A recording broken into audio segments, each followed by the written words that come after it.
एक छोटा सा सवाल, हिस्ट्री, जियोग्राफी, सिविक्स और इकोनॉमिक्स, क्या ये सिर्फ 4 अलग अलग सब्जेक्ट्स है या इन सब के बीच कोई कनेक्शन है?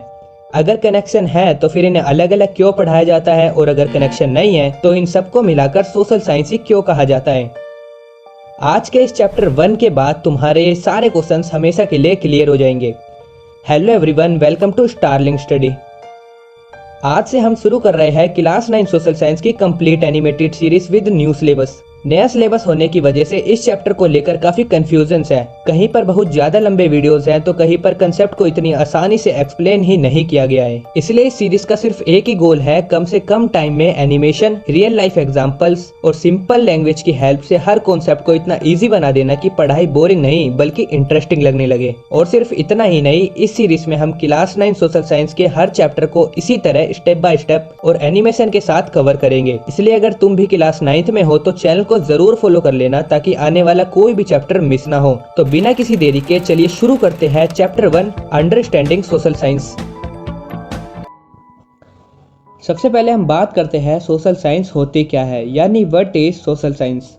जिस तरह साइंस हमारे आसपास की चीजें किस तरह से काम कर रही है उनके पीछे का रीजन बताती है, वही मैथ्स हमें नंबर की स्टडी के बारे में बताती है, उसी तरह सोशल साइंस हमें बताती है कि ह्यूमन सोसाइटी किस तरीके से काम करती है।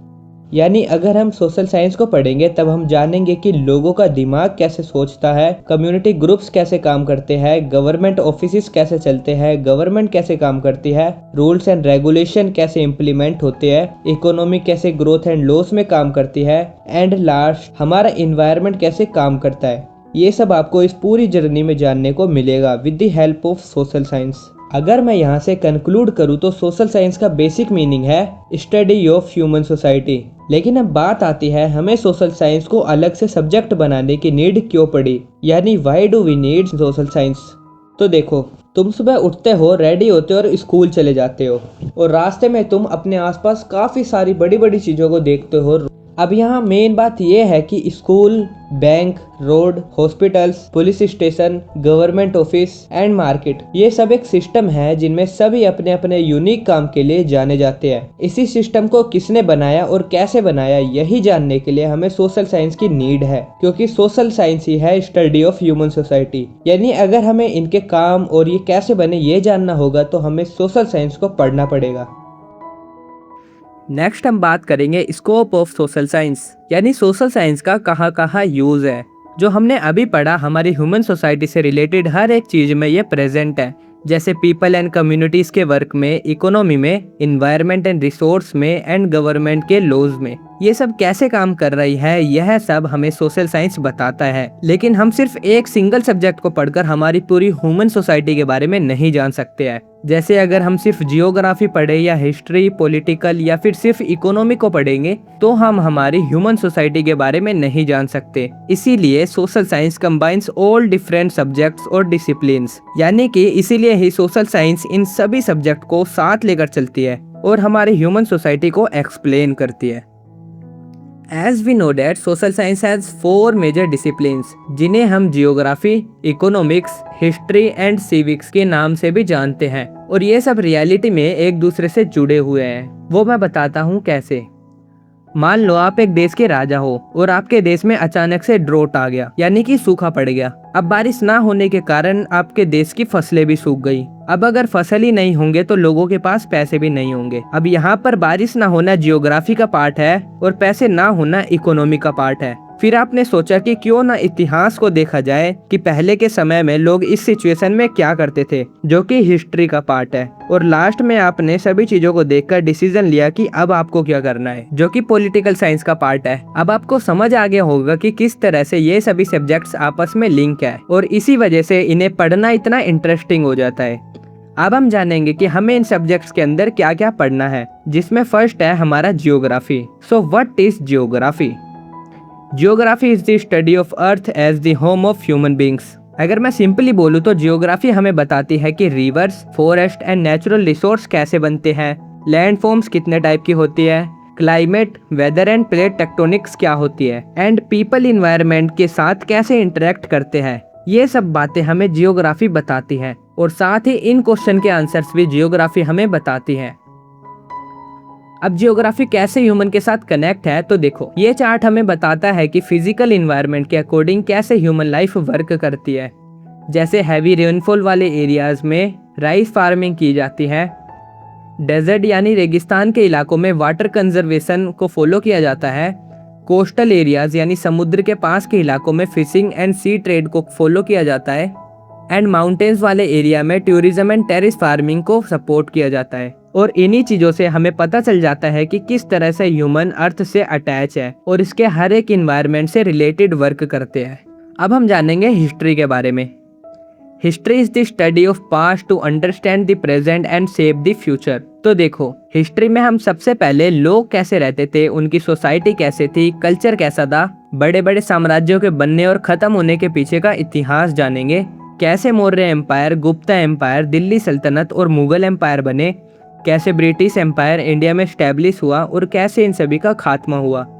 ये सब हम हिस्ट्री में जानेंगे। अब हम जानेंगे पॉलिटिकल साइंस के बारे में।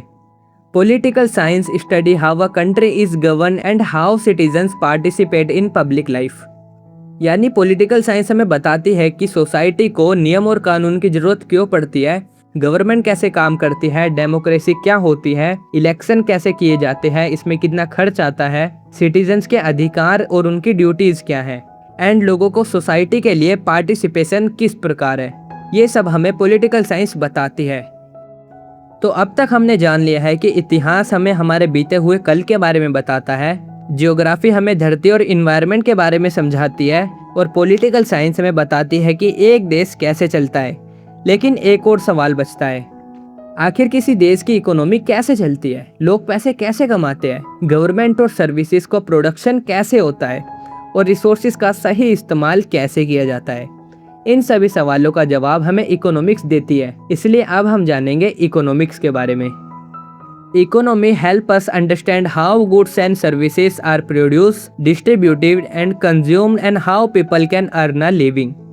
यानी इकोनॉमी हमें बताती है कि वर्क एंड एम्प्लॉयमेंट किन बेसिस पर स्टैंड करती है, production of goods and services कैसे किया जाता है, पॉवर्टी एंड डेवलपमेंट क्या होती है, and the role of the Indian government in the Indian economy क्या है।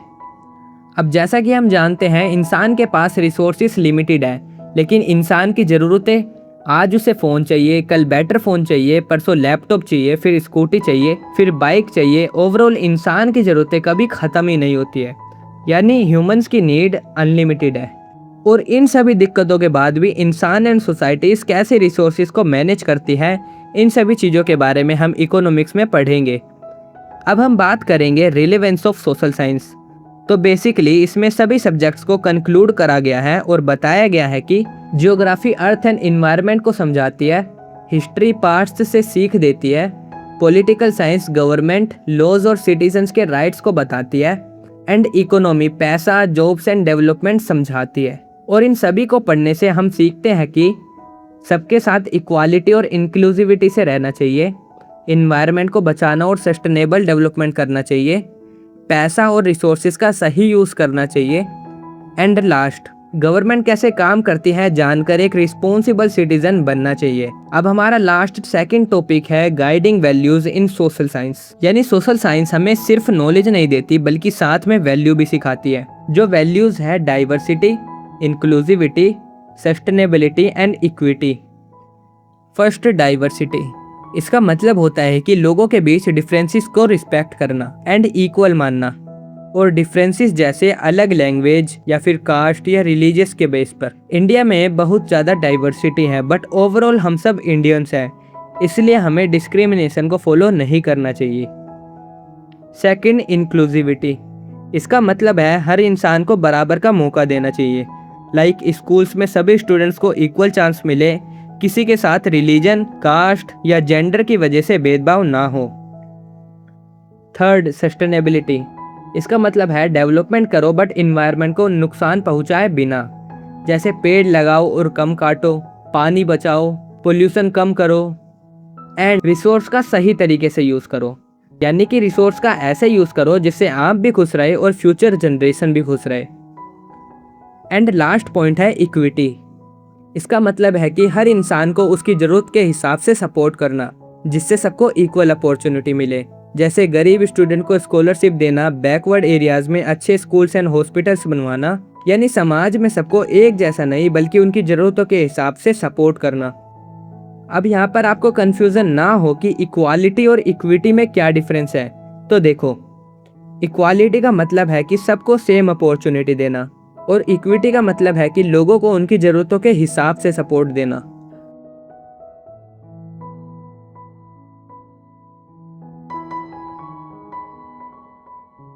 अब तक हमने जाना कि सोशल साइंस क्या है, लेकिन अब सवाल है ये सब इंडिया से कैसे जुड़ता है। बस यही जानने के लिए हम पढ़ेंगे understanding social science from an Indian perspective. ये टॉपिक अब तक का सबसे बेस्ट पार्ट है, क्योंकि अब हम बाकी कंट्री के फ्रीडम मॉडल को पढ़ने के साथ ही इंडिया के पर्सपेक्टिव से भी चीज़ों को पढ़ेंगे कि इंडिया की जियोग्राफी कैसी है, यहाँ कैसी पॉलिटिक्स फॉलो होती है, यहाँ की इकोनॉमिक सिचुएशन कैसी है एंड यहाँ का फ्रीडम के लिए क्या स्ट्रगल रहा है। अब ये सब हमें सोशल साइंस की बुक में ही जानने को मिलेगा। तो दोस्तों, इसी के साथ चैप्टर 1 यहीं कंप्लीट होता है। मुझे उम्मीद है कि अब अंडरस्टैंडिंग सोशल साइंस तुम्हें बिल्कुल इजी लगने लगा होगा। अगर वीडियो पसंद आई हो तो स्टारलिंक स्टडी को सब्सक्राइब जरूर कर लेना।